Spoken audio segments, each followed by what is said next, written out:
Hey, I'm Jeff. I'm Rob. Bart. And thanks for tuning in to the Off-Road Toolbox. Here we are live at the Off-Road Toolbox World Headquarters in Daytona Beach. World Headquarters. We're worldwide. Yes. Now, if you're watching us at our official Jeep Beach page on YouTube. And that, Jeff, is? At Jeep Beach Official. That's right.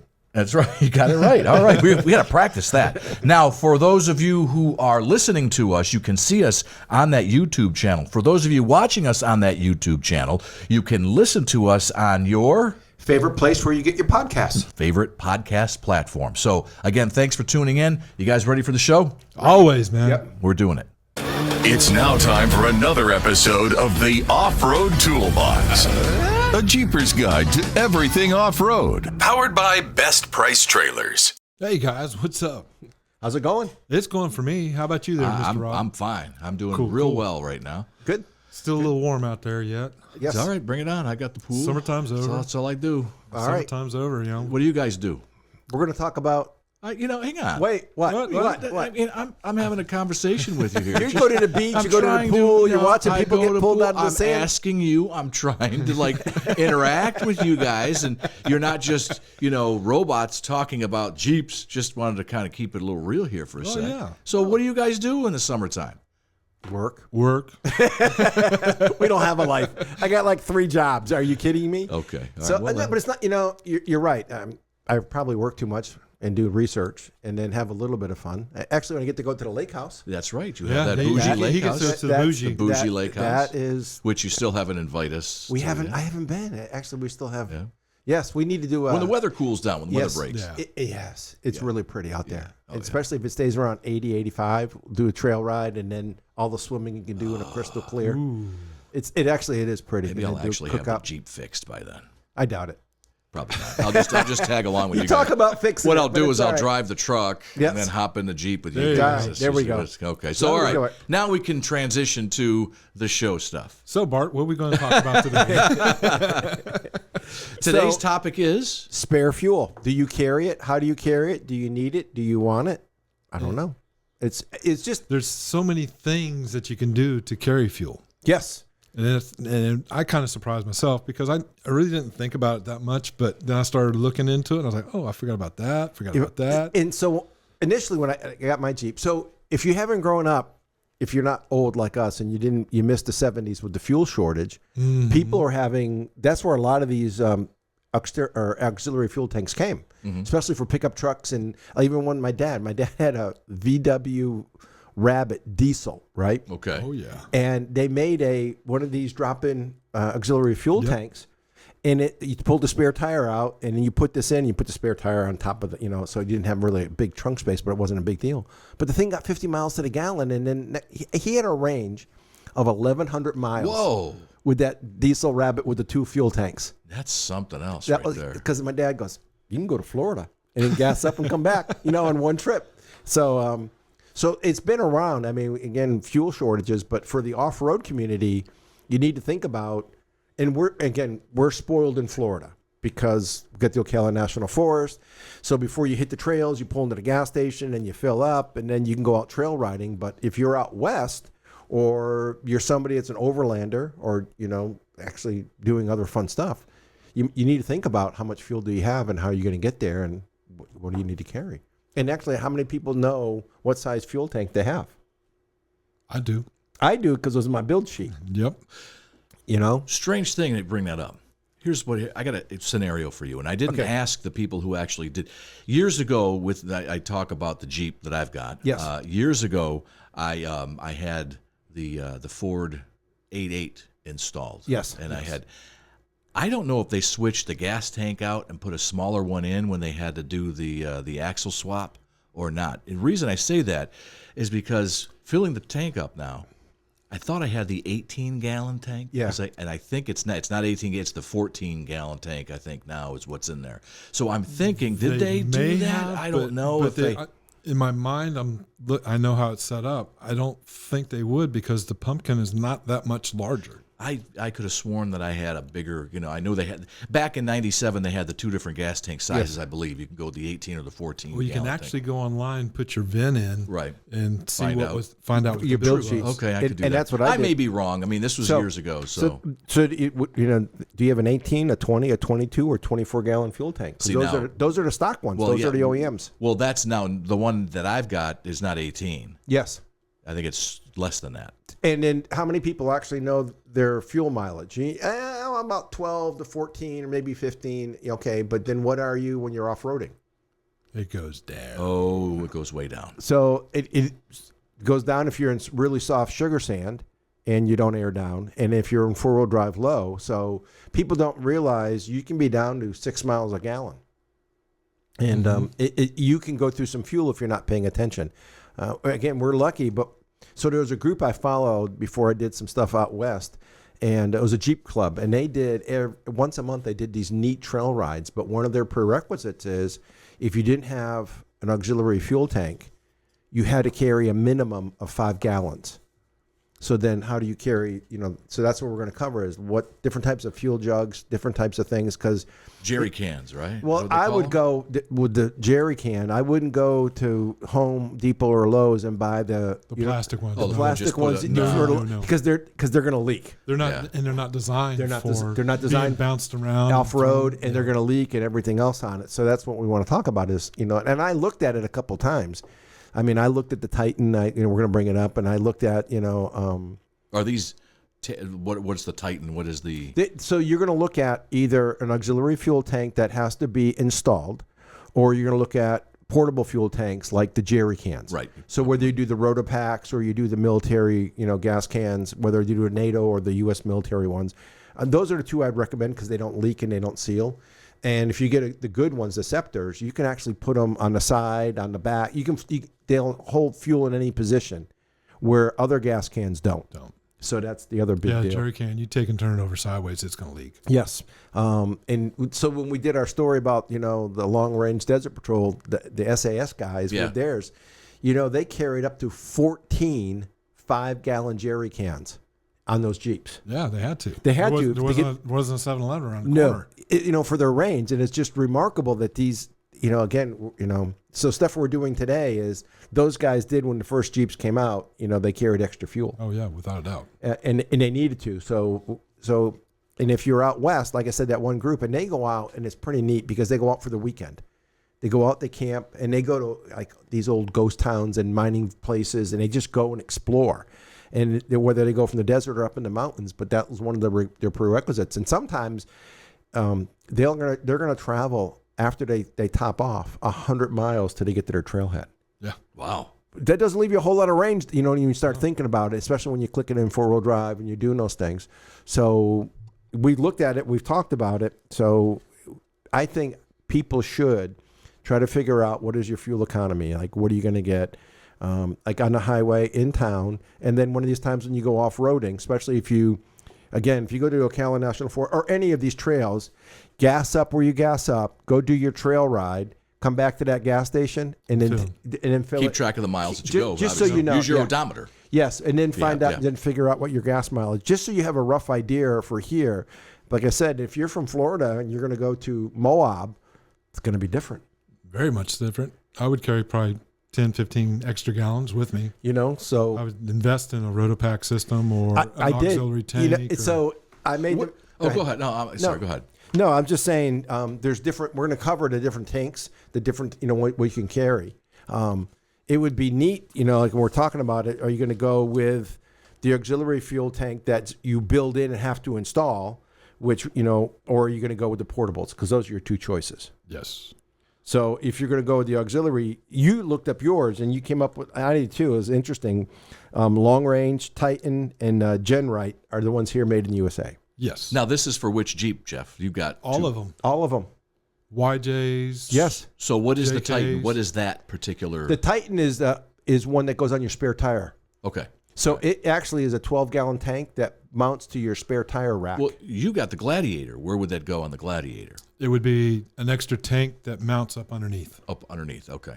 So y'all would have 2 fuel tanks. 2 fuel. And now those are built. Now the Titan is the That's one. not the Titan. But No, the other one, the long range and the Genrite are aluminum or stainless steel. Depends on which one you get. They're welded, and they go up, and they can be anywhere from 14 gallons to 25 gallons. Oh, wow. But they get just to buy them is $2,500. Whoa. And that's not including plumbing, Yes. mounting, and all that other stuff. And in some cases, you got to move things around. You might have to move mufflers. You might have to move. So Harbor Freight doesn't carry one of these?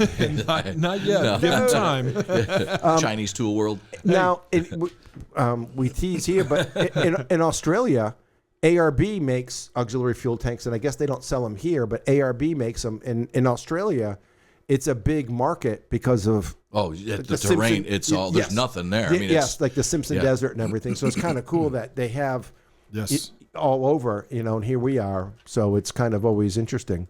Whether you're going to do it. So we talked about the long range 17-gallon aluminum tank, $2,200. It's not, like you said, doesn't include installation. Nope. Doesn't include. And there's a lot to go into that because you got to branch it off. It's got to have a switch in it. Yes. It's got to have a filler pump. neck. You pump the pump, and you should bring it up to your filler that you have now. Correct. And they put it in. We talked about, and so here's a story. So I looked at the Titan, and I keep thinking when I got my Jeep. It's been over 10 years since I've had my Jeep. Yeah, okay. So and back then when I looked at the Titan, it was $250. And I was kind of hemming and hawing. Over $250. I do that. I do that stupid stuff. Okay. Yeah, Again, we all do. But then I'll blow money on big stuff. Right. And then that one is, so back then when they had the Titan, it had a fuel line that would with a petcock. Yep. That would go into your tank. And whenever your primary tank went down, you'd open the petcock and it would fill it. Fill right now you got to do a siphon hose, and now it's $400. Mm-hmm. They went up. Everything's expensive. They went up. Kind of went up. Yeah, We were having that discussion earlier. Well, yeah, these last 4 years have certainly not been kind to us, right? No. Which is vastly different. And I'd thought about it a couple times because especially back when I was doing a lot of training all over the country, I wanted to put an auxiliary fuel tank in just so I had a better range.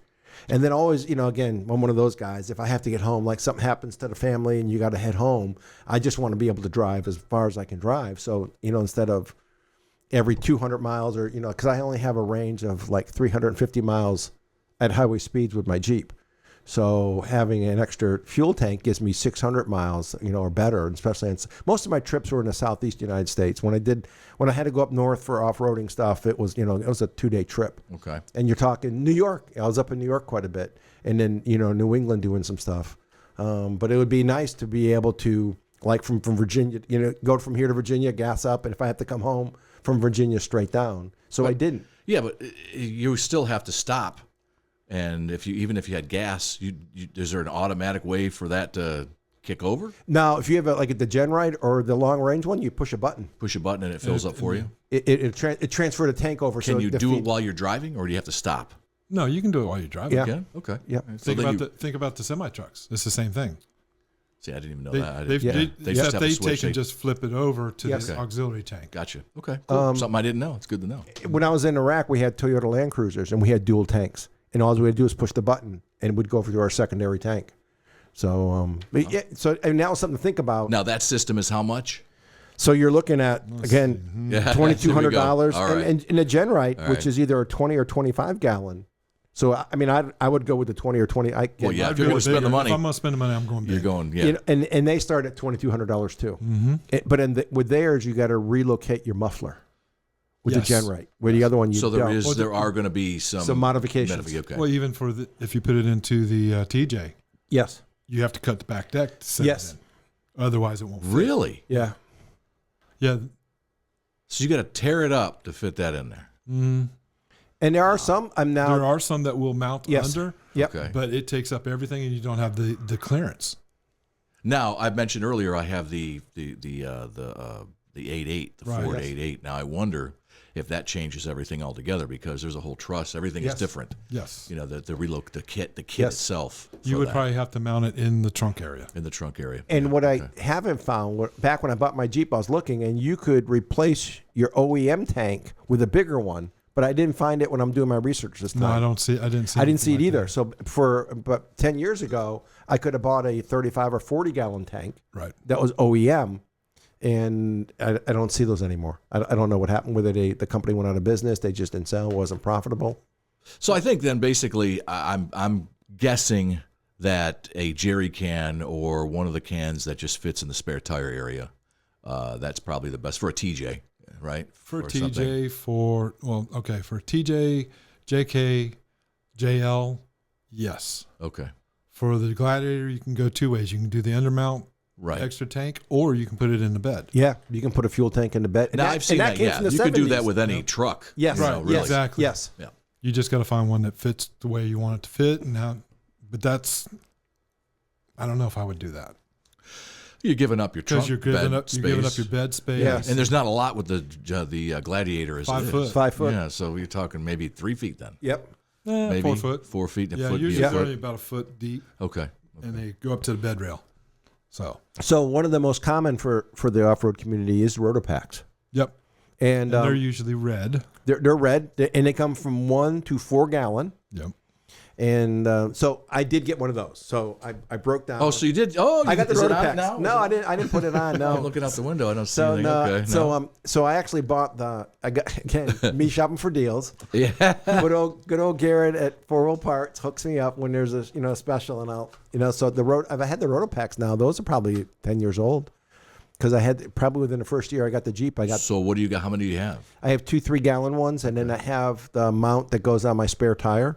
So it's got to actually where the Rotopacks go to are metal, and then it's big nylon like a weight belt that you ratchet down. Yeah, it's type of plastic, and So my bracket my bracket for my Rotopacks is metal that goes over my spare tire. I ratchet it tight. It holds everything in. I put my Rotopacks on with the Rotopack mount and the key lock, so you lock them, and so that I can carry. And there's times we've gone out on some trail rides. I've brought it. And I have never come across somebody out of gas when I had it, and when I didn't have it on trail rides in Ocala. But now, how do you run out of gas in Ocala is beyond me. In the national Ocala. Well, I'll tell you what. We go out. I'll run out of gas and see if that works for you. It does. Right. It should. We'll be putting you on SOS. We put you on SOS. So then Rotopacks is the most common, but then if you look, you'll see a lot of people doing the military jerry cans, and they make the brackets for it that mount on your spare tire carrier or your rear bumper, and those are 2.5 gallons and 5 gallons. And some people just make their own custom bracket. And Yes, put it they on do. wherever they can find a spot. Yeah, and again, so if you're gonna do, and I wouldn't, so there's places where you can buy the used military Scepter gas tanks because those are actually they're pretty cool because you can fuel up quick. I mean, so when you get it, so when you get the Scepter, if you get a new one, you can get a new one. It's funny, the U.S. military can have them in America, but they can't sell them in America because they're not CARB compliant. Wonk, wonk, wonk. But, so there's a company that imports them.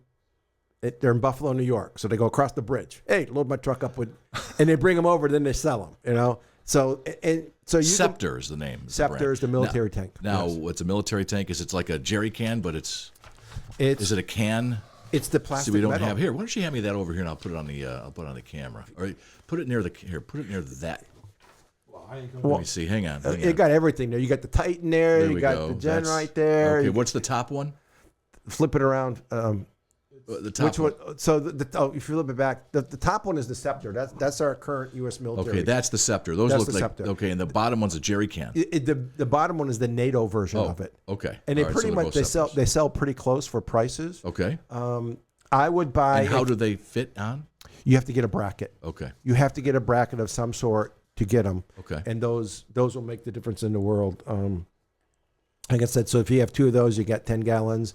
If Those are the ones you can fit on the side. you can fit on the side. Okay. Yeah. All right. I know I'm interrupting you a lot. No, I'm no, sorry, that's but fine. these are popping up real And so quick. with those, then you have to get their filler. So you need to get a Scepter filler. And it's pretty neat because normally, I want to say less than 2 minutes, you dump the whole 5 gallons. It's almost like as fast as NASCAR ones.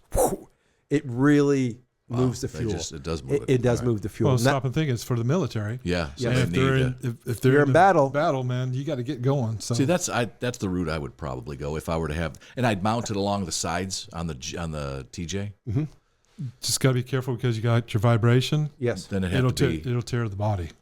Then it has to be some kind of on the side versus on the back. Of some kind of rubber gasket or something can go on the outside of the. I would look around, but if you mount it to your bumper or to your bracket or your tire bracket, the weight's a little better distributed. Yeah. And if you look at the different ones, and it was funny because when I'm writing this, they don't have a tire bracket either. I'm one of those Jeeps that doesn't have the rear. Oh, we're talking about that's next is the rear tire delete. Oh, that's what I have. Yeah, that's you. What I just delete. I just took it off. If you want to just show. Oh, now there we go. Show that one. That's cool. That's cool. And actually, as I'm writing it, and my son eats at Culver's a lot. I'm not, here getting paid by Culver's, but my son eats at Culver's, and we see that in the parking lot, and I go meet the guy. I'm like, hey, whose Jeep is that? And he had a nice setup. That's a Rotopax. The white one's water, the red one's fuel. He's actually got it set up for fishing. He's got rod holders on that rack. I've seen those before. Yeah. And that's just kind of cool. That's cool. And he carries everything with it. High lift jacks on it, shovels on it. He's got all of his stuff. Not great visibility, but it's still, that's just a way to carry it. Yeah. And that's a good way, like I said. Now, again, when I tell people about buying the used military surplus Scepters, if the internal vent tube is broken or cracked, it's going to leak on you all the time. Mm-hmm. And they're going to charge you between $70 and $90 for one of these versus you can get, for $90, get a brand new one. But go with the brand new. Go with the brand new one. Yeah. So, yes. I like that. That's pretty cool. I would have that. And again, I wouldn't use the one you get from Home Depot or Lowe's. Nope. I wouldn't carry it with my passenger compartment. I try to carry it in the exterior. Yeah. Okay. Just for if you get into an accident, you want fuel going all over the place. But they're good ones. So actually, in our case, hurricanes, when my kids were bugging out, so we all left. We went to one part, and my oldest daughter, and then her husband and Michael, my oldest son, with his wife, decided they're going to go other places. And so they're bugging out. And I told them, I said, hey, you're going to put these in the bed of the truck, and we had a cover so you didn't see them. They put them in the bed of the truck. Yeah. I said, because when you're getting off from a hurricane, you're going to get in traffic. Gas is going to get scarce. So they drove by a number of gas stations and no fuel. So then they I said, pull off to an area where nobody's going to see you because they're going to want your fuel. They actually ended up using both their gas cans, got out to a proper place. Sure. Then they got fuel, then they were happy, and then they get it. So that's something to carry with you. Okay. It's just something for hurricane people or you got to bug out. So there's a lot of doomsday guys, those doomsday. Well, we have hurricanes are really. Yeah, you need to have. If you can evacuate, yes. Yep. If you don't evacuate, just for your generator. Yep. So, but go ahead. You were closing. I was going to say, there's a lot of options out there. Decide what you want to spend. Yep. As we say, do your homework. Do your research. Buy for yourself. Try once. Yes. Okay. Yes. Buy Don't once, wait. try once. Don't wait. I could have the Titan now, but I was too cheap, and I don't have the Titan. But I got military ones, so I'm good. Okay. All right. I'm really good. All right. Well, good deal. So we have one of those guys today. I do. Do you? We do. Yeah. We have a quick you want to do? You want to do a quick tool? A quick tool of the day. One of my mentors. Yeah. Go ahead. Hey, you see that idiot? What the hell are you doing? What are you doing? What you think you're doing, you stupid idiot? It's the Off-Road Toolbox Tool of the Day. Are you some kind of moron? So one of my mentors, again, is two guys I worked with all over the world. All right, Bird and Kiwi. And Bird was the guy that had the Jeep TJ with 437,000. Oh, the dude that had that forever. Yeah, he had it forever. So we're in the Middle East, and he was actually in a good country. And so you either got a vehicle allowance or they would, wherever you work, would bring your vehicle. So he kept his TJ. I mean, his TJ went on multiple assignments, like Africa, everything else. And he had his Jeep set up with auxiliary. He had a Titan fuel tank. He had his Jeep set up. So if he needed to get out of town, and there's times where we would bug out and just go. Do you have photos of that Jeep still? I don't have a Bird's Jeep, the one he had there. Yeah. Or Kiwi. So Kiwi goes with getting the big Lexus SUV. Okay. He's going in style. He does. I mean, they have to commute. So again, he gets it, and although it has dual fuel tanks, he doesn't have real off-road tires. He doesn't have four-wheel drive, but he's got this killer stereo system and DVD player. And probably great air conditioning. DVD player, and that's what he was. And he was always cruising at 100 miles an hour in it, and always getting in trouble. So then after a while, so we're like laughing, but everybody was looking at Bird, and these are both. I mean, Kiwi was an Olympian and did all neat stuff. It's called yin and yang. Yes. Exactly. So as a lot of the guys got Toyota Land Cruisers, but they would actually mimic Bird, and they would put in extra fuel, carry tools, had recovery gear, had everything. So Bird was the guy to follow. And then when that last assignment, when he was coming home, one of the guys offered to buy his Jeep off from him, where Kiwi had, the Gucci ride. Sure. And that was him. He was the Gucci operator. He was, but it was, I would follow. And actually more of the guys made their builds like Bird did versus then, So he was the tool.